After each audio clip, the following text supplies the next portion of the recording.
We're waiting for that idea, really, since the last one. We're always waiting for that idea that really has potential and has got your legs, so to speak. And with knobbly knees. And all the potential for comedy and knobbly knees and whatever. I mean, for us, they haven't gone away, really, have they? Because we've been always busy working with them in different ways. You've been very busy on various projects. But for big feature film, it is, well, it's like my adopted family. I think it is your family, isn't it?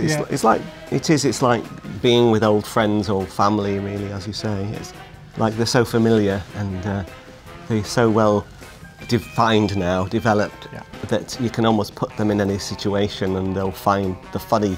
You know, they find a comedy situation wherever you put them. The way the dynamic works, you know, so well. And it felt very natural to go into production on a big film.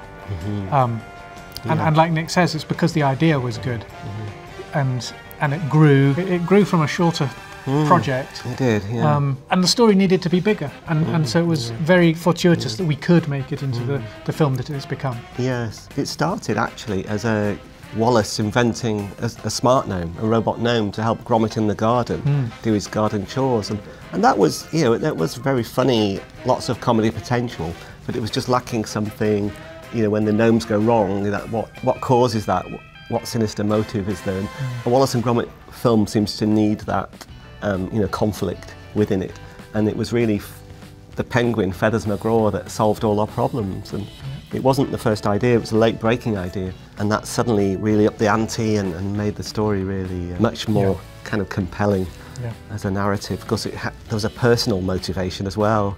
You know, Feathers McGraw knows Wallace and Gromit and wanted revenge. Yeah. They just doodles. Yes. Yeah, they often do. Yeah. Doodles and drawings and playing around with ideas, you know. But I think, like Nick was just alluding to, this was never conceived as a follow-on or as a sequel, because Feathers came to the story quite late, and he was the answer to a story problem rather than the original conception of the idea wasn't built around him. And so from that point of view, even though it can be seen as a sequel, we've always thought of it as more of a companion piece rather than a intentional sequential film from The Wrong Trousers. 30 years in prison, I mean, that would give you a good incentive to, as soon as we got that, it suddenly became, you know, Cape Fear with penguins. It suddenly gave a great motor to the whole story.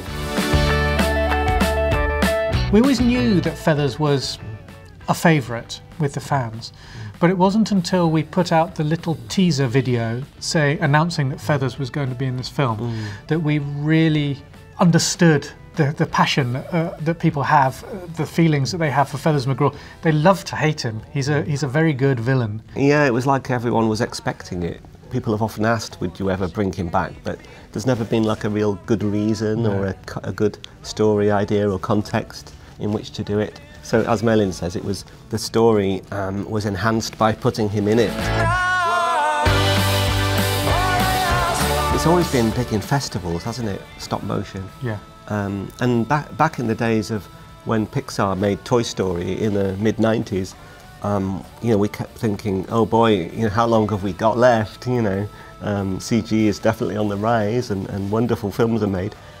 But it hasn't happened, and we're still here. And in fact, there's a resurgence of stop motion. And this year alone, you know, big stop motion films. There's Savages, there's Memoirs of a Snail, there's our film. And so even this year, you know, there's 3 feature stop motion films. There's probably more that I don't know about, but it is by no means has it gone away. In fact, it's as strong as ever. I think it's the tactile, somehow the tactile nature somehow grounds the film. Or, you know, well, I know with clay animation, we try to keep it so that you can see the artist behind, you know, the fingerprints. There's a certain charm that I think that comes off the screen, hopefully. Very good sleep. Yes, lying down for 3 months. There's always Wallace and Gromit ideas. Quite when. Yeah. There always are. You can't make these guys lie down for too long. No. It won't be another 10 or 20 years.